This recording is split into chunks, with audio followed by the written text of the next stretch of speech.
Good day, McVeigh, and happy Wednesday. Good morning, boys and girls. Please stand to honor our flag. I pledge allegiance to the flag of the United States of America and to the republic for which it stands, one nation, under God, indivisible, with liberty and justice for all. Boys and girls, you may be seated. Let's get to our birthday book. While we do that, happy St. Patrick's Day to anybody who celebrates it. So, happy birthday today to Cassidy Cabral in our 5th grade and Ashley Beltran Garcia in our 2nd grade. Lunch today, friends, is cheeseburger or hamburger, Boar's Head ham and cheese. We have grilled cheese and also the bagel lunch.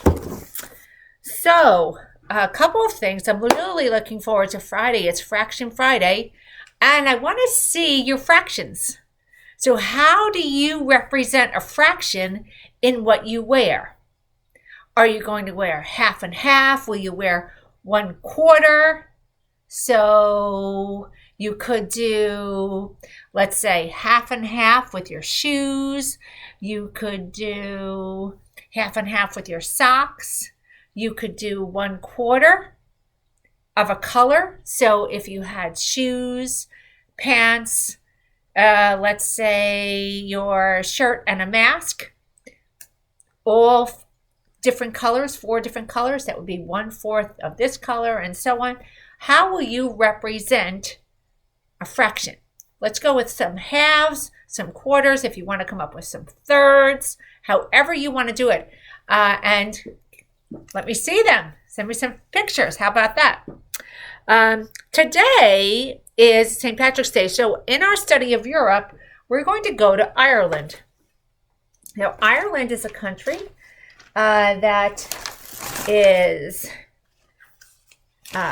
right up here near the United Kingdom here. Part of it is part of the United Kingdom, but here's Ireland. And the flag of Ireland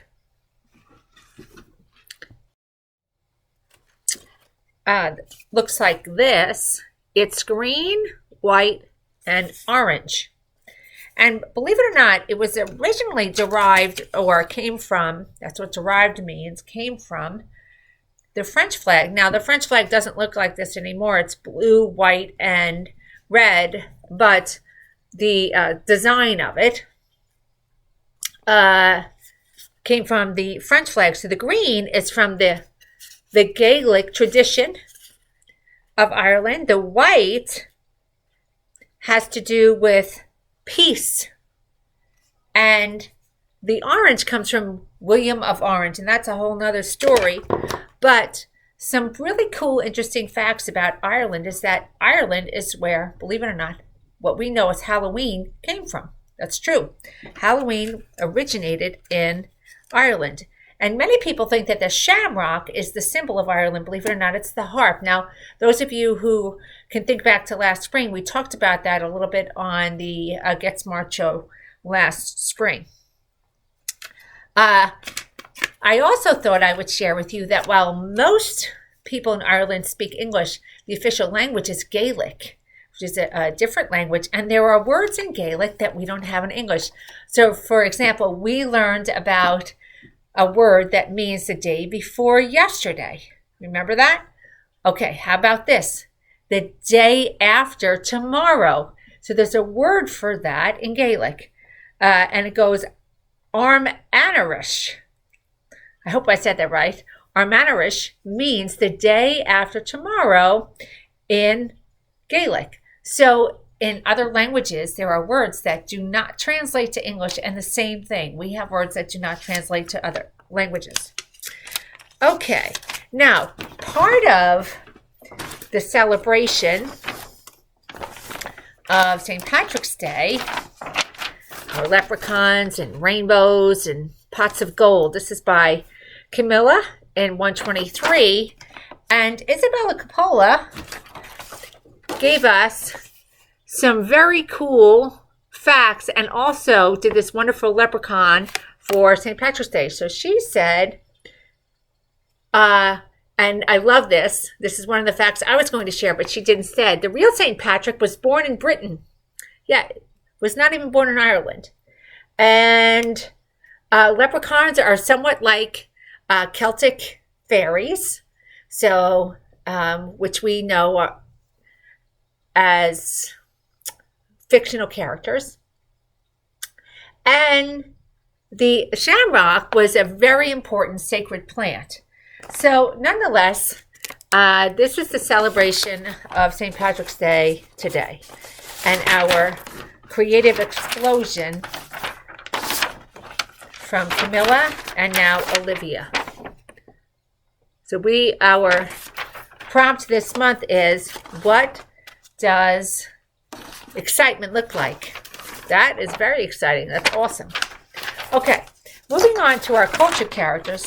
Who am I? I love coffee. I love reading. And I love my students at McVeigh. I have 2 children. And so I said, look at that flag. Who is that? Yeah, this is Miss Medina. And that flag is Montenegro. Excellent if you said Miss Medina. So today, we're going to move to this person.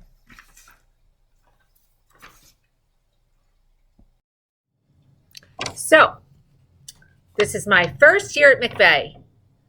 Both of my parents immigrated to New York from the island of Chios in Greece. I love to travel and explore new places.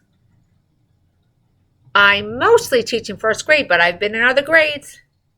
And I have a kitten named Socks. Who am I? I know who that is. Maybe we're going to be visiting that country soon. Some of you should recognize that flag because all of you should because we've covered it, but some of you know that flag pretty well. Okay, let's talk quickly about the school store, friends.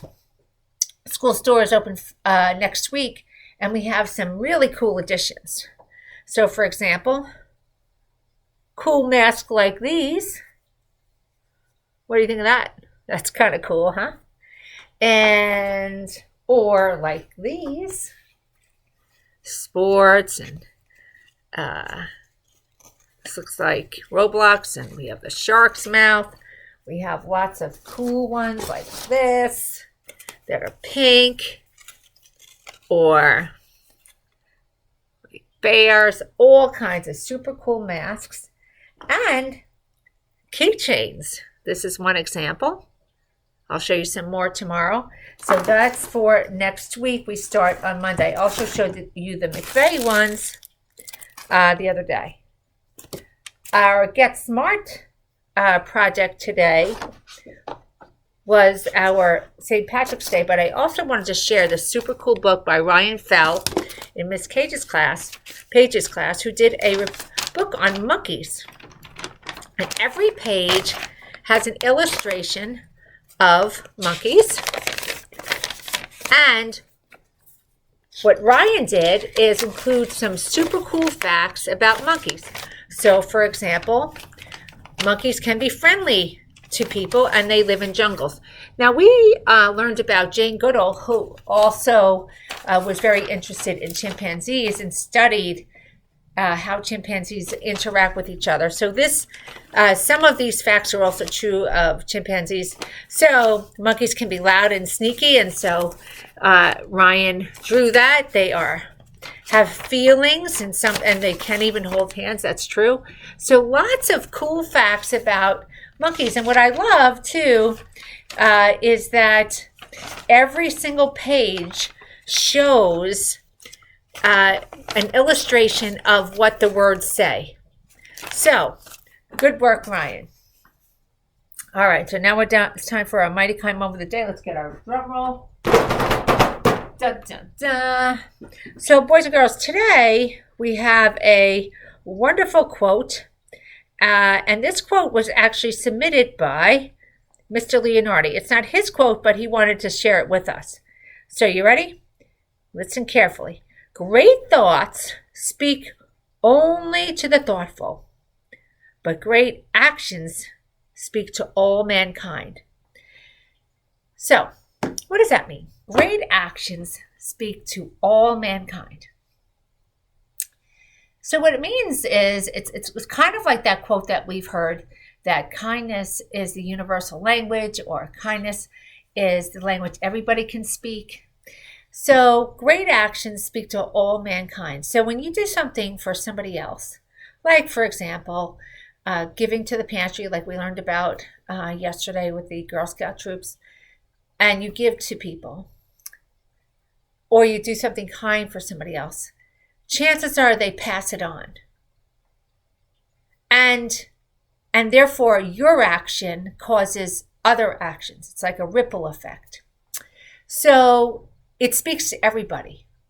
And not only that, the feeling of kindness and the way that others see kindness doesn't require any words. No words whatsoever. So you don't have to have words to be kind. You just have to act. You don't have to understand somebody else's language. You just have to feel how they make you feel when they do something kind for you. Kindness speaks to everybody. So keep thinking about that, especially when there are times outside, things may not be going well. What can you do to be kind? I also encourage you, we worked on this a lot, to think about rock, paper, scissors when you have to make a decision, or decide whether or not you're going to go first, or who's right or who's wrong. Rock, paper, scissors is wonderful. All right, so let's keep that in mind too, because that will come in handy outside. Why? Because we're mighty minds. Not only that, mighty kind, mighty minds. And every day, boys and girls, it's a great day to get smart and be kind to both each other and the earth. Let's have a wonderful day.